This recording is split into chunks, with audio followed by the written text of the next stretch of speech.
5 وقت کی نماز یہ میرے نبی کی آنکھوں کی ٹھنڈک ہے، 5 وقت کی نماز اس امت کی شان پہچان ہے۔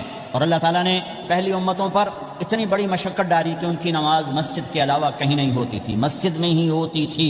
ہمارے لیے کتنی آسانی کر دی، جاب میں ہے مصلی بچھا نماز پڑھ، چلو مصلی بھی کوئی نہیں، زمین دیکھ اس پر کوئی گندگی تو کوئی نہیں ہے، بس زمین بھی تیرے لیے پاک ہے، چل نماز پڑھ۔ اور آسانی کر دی، پانی کوئی نہیں ہے کوئی بات نہیں، مٹی میں ہاتھ مار، منہ پہ مار، پھر ایک ہاتھ مار، یوں کر، چل نماز پڑھ، میں تیری قبول کروں گا۔ یہ کسی امت کے ساتھ یہ نہیں ہوا، انہیں وضو ہی کرنا تھا چاہے پانی 50 میل پر موجود ہو۔ اور ہمارے لیے پانی کوئی نہیں ہے، چلو تیمم، مٹی میں ہاتھ ہمارا یوں کیا، پھر ہاتھ ہمارا ایک یوں کیا ایک یوں کیا، چل بھائی اللہ اکبر قبول۔ عمار بن یاسر رضی اللہ تعالیٰ عنہ سفر میں تھے، ان کو نہانے کی ضرورت ہو گئی، نائٹ فال ہو گیا، تو انہوں نے سوچا کہ ویسے تو آدمی کو وضو کی ضرورت ہوتی ہے تو خالی منہ پہ ہاتھ مارا اور یوں کونیوں تک، لیکن مجھے تو غسل کی ضرورت ہے، تو خالی اس سے تو کافی نہیں ہوگا۔ تو انہوں نے کپڑے اتارے، اکیلے تھے، ریت کے اوپر کبھی یوں لیٹے کبھی یوں لیٹے کبھی یوں لیٹے، 3-4 دفعہ یوں اور یوں رول ہوتے ہوتے پھر انہوں نے نماز پڑھی۔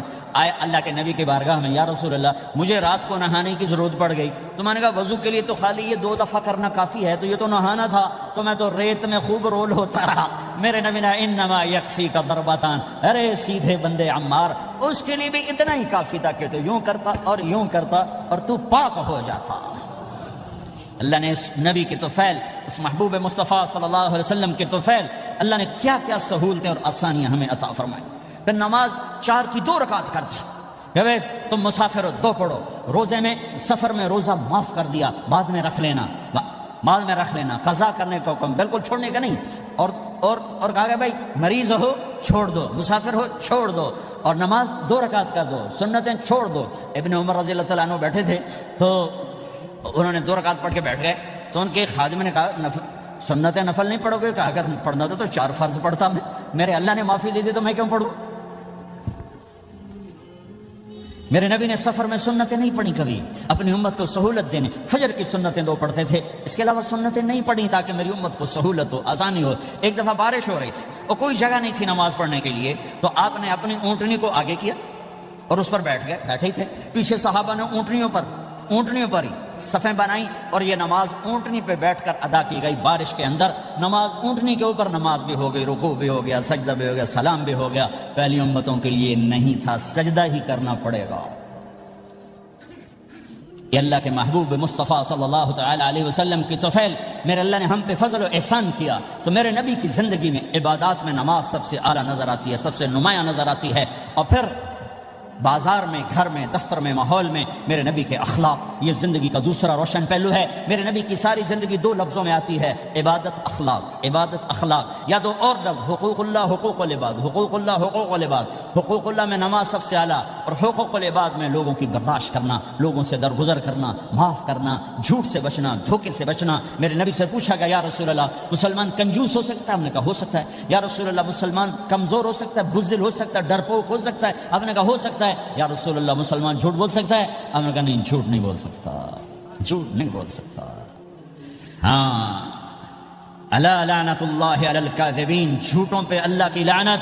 اس لعنت کے ساتھ 400 پاؤنڈ بچا لیے، 4000 بچا لیے، 4 ملین بچا لیے، 4 بلین بچا لیے، 4 ٹریلین بچا لیے، ساری دنیا کو بچا لیا، اور اوپر اللہ کی لعنت پڑی تو اللہ کی قسم گھاٹے کا سودا ہے۔ اور سچے ہو گئے، سچ بولا، یہ میں 100 پاؤنڈ کماتا ہوں، لے لو جو لینا ہے اس میں سے، یہ میں 1000 پاؤنڈ کماتا ہوں، لے لو جو لینا ہے، یہ میں 50,000 پاؤنڈ کماتا ہوں، لے لو جو لینا ہے، کہ مسلمان کی زبان سے جھوٹ نہیں نکلتا، سچ ہی بولتا ہے۔ آپ تشریف لے جا رہے ہیں، ایک آواز ہے یا رسول اللہ، آپ نے یوں دیکھا کوئی نظر نہیں آیا، پھر آواز ہے یا رسول اللہ، تو آپ نے دیکھا کہ ہرنی ڈیئر چھوٹی وہ کھڑی ہوئی رسی میں بندھی، تو آپ نے کہا کیا ہوا؟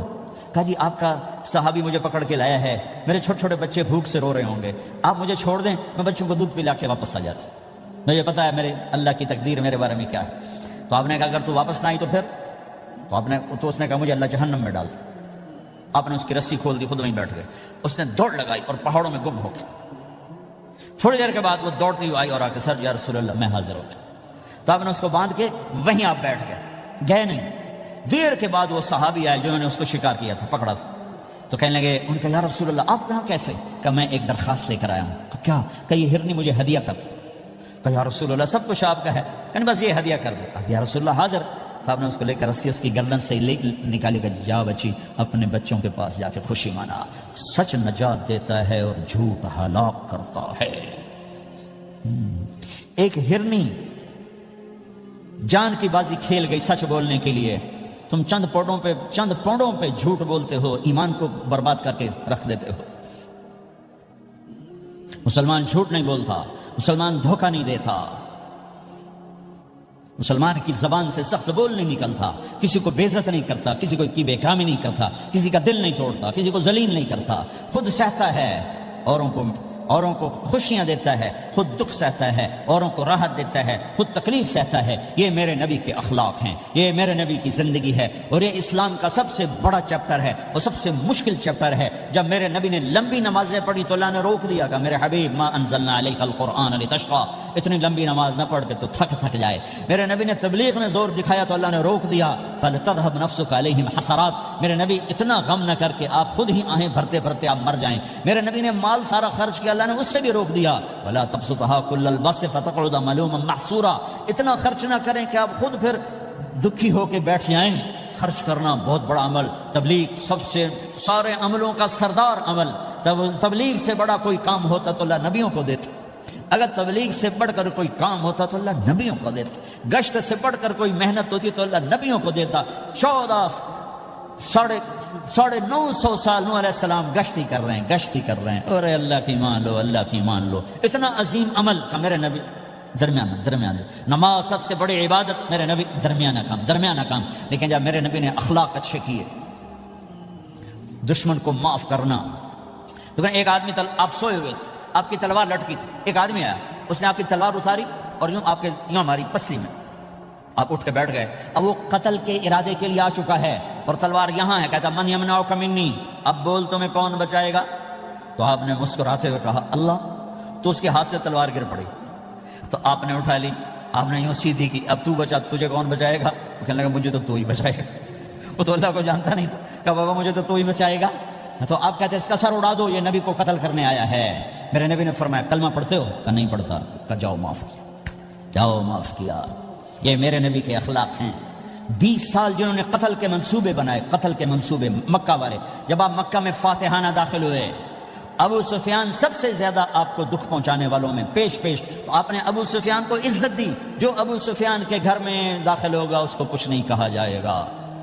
آپ تو ابو سفیان کو بلا کے سولی پہ لٹکاتے، اور اب کہہ رہے ہیں جو ابو سفیان کے گھر میں جائے گا اسے کچھ نہیں کہا جائے گا، جو بیت اللہ میں ہوگا اسے کچھ نہیں کہا جائے گا۔ سارا مکہ سامنے، آپ یوں بیت اللہ کا دروازے پر یوں دونوں ہاتھ ایسے ٹکا کے کھڑے تھے۔ پھر آپ نے کہا میں کیا کروں گا اب تمہارے ساتھ؟ تو سہیل بن عمر نے کہا آپ کریم ہیں، کریم کے بیٹے ہیں۔ تو آپ نے کہا جاؤ میں نے معاف کیا۔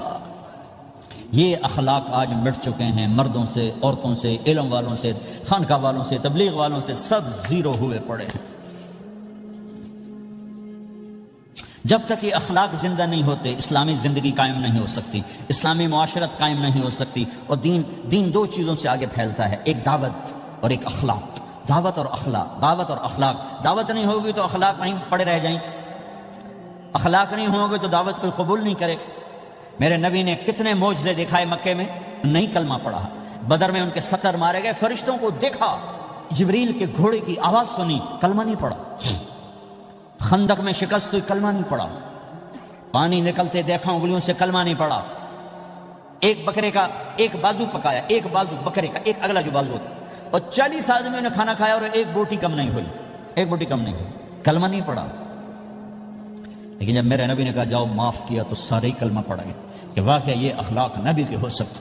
حنین کی جنگ میں جب بھاگے لوگ، شکست ہوئی، تو ایک صحابی کا بھاگتے ہوئے پاؤں ہمارے نبی کا پاؤں پر آیا، اور جوتا سخت تھا، تو آپ نے کہا اوجعتنی، اور آپ کے ہاتھ میں چھڑی تھی، آپ نے اس کو یوں ماری، اوجعتنی، ارے تو نے مجھے کتنا زیادہ درد پہنچایا، دکھ پہنچایا۔ وہ بیچارے پگھل کے رہ گئے اور پریشان ہو گئے، اور فرماتے ہیں سارا دن میں پریشان، ساری رات پریشان کہ اللہ کے نبی کو میں نے تکلیف پہنچائی، اب میرا کیا بنے گا؟ اگلا دن ہوا تو اعلان ہو رہا تھا بھائی جس کا پاؤں نبی کے پاؤں پہ آیا تھا اس کو اللہ کے نبی بلا رہے ہیں۔ تو صحابی کہنے لگے میں نے سمجھا بس اب میری تو دنیا بھی گئی اور آخرت بھی گئی، اب میرے اوپر کیس بنے گا، اور مجھے ڈانٹ ڈپٹ بھی ہوگی، میرا کتنا بڑا گھاٹا نقصان ہوگا۔ یہ حاضر ہوئے ڈرتے ڈرتے، تو آپ نے فرمایا میرے بھائی کل میں نے تمہیں چھڑی ماری تھی، وہ مجھے معاف کر دینا، اور یہ 80 اونٹ تمہیں ہدیہ دیتا ہوں، 80 کیملز یعنی 80 پراڈو، 80 رینج روور کا یہ میری طرف سے تمہیں ہدیہ ہے۔ وہ حیران پریشان، یہ میرے نبی کے اخلاق ہے، یہ میرے نبی کے اخلاق ہے۔ کانٹے بچھانے والی نے 4 دن آنا چھوڑ دیا، بیمار ہو گئی تھی، تو آپ نے اب کیا بات ہے، ہمارے راستے میں اب کانٹے کوئی نہیں ہیں؟ کہا یہ وہ بیمار پڑی ہے جو کانٹے بچھاتے تھے۔ تو آپ اس کے گھر چلے گئے، ماں جی خیریت تو ہے، آپ ٹھیک تو ہیں؟ کہا بیٹا مجھے کلمہ پڑھا دے، بس تیرے اخلاق نے مجھے فتح کر لیا ہے۔ میرے بھائیو یہ چیپٹر بھول چکے ہیں۔ جب تک یہ چیپٹر زندہ نہیں ہوگا زندگی اسلامی نہیں بنے گی، معاشرہ اسلامی نہیں بنے گا، اور آگے قوموں کے لیے اسلام کا دروازہ نہیں کھلے گا۔ ہمیں معاف کرنا آتا ہو، ہمیں گالی دینے والے کو دعا دینا آتا ہو، غیبت کرنے والے کی تعریف آتی ہو، اور غیبت کرنے سے، غیبت سننے سے اپنے آپ کو ایسے بچاؤ جیسے زہر سے بچاتے ہو، جیسے آگ سے بچاتے ہو۔ ایک دوسرے کو نفرت کا بول نہ بولو، ورنہ ساری زندگی تباہ و برباد ہو جائے گی۔ میرے رب کی قسم، میرے نبی نے کہا ایک زبان کا بول انسان بولتا ہے اور جہنم کی گہرائیوں میں گر جاتا ہے، اور ایک زبان کا بول انسان بولتا ہے اور جنت کے درجات پر چڑھ جاتا ہے۔ یہ زبان بہت طاقتور چیز ہے، میں ہر بیان میں اس کو دہرا رہا ہوں کہ جتنا یہ عمل ختم ہو چکا ہے اتنا کوئی عمل بھی نہیں ختم ہوا ہے۔ اور ایک صحابی ہیں ابو دجانہ۔ کون ابو دجانہ؟ السابقون الاولون من المہاجرین والانصار، اس میں پہلی صف کے صحابہ۔ کون ابو دجانہ؟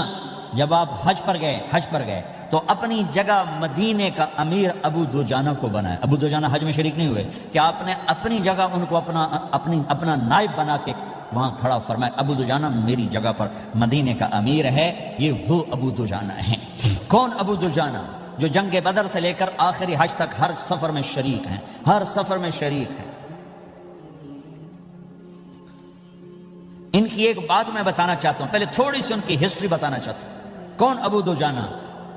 احد کی جنگ میں آپ نے تلوار اٹھائی، کہ اس تلوار کو کون لے گا؟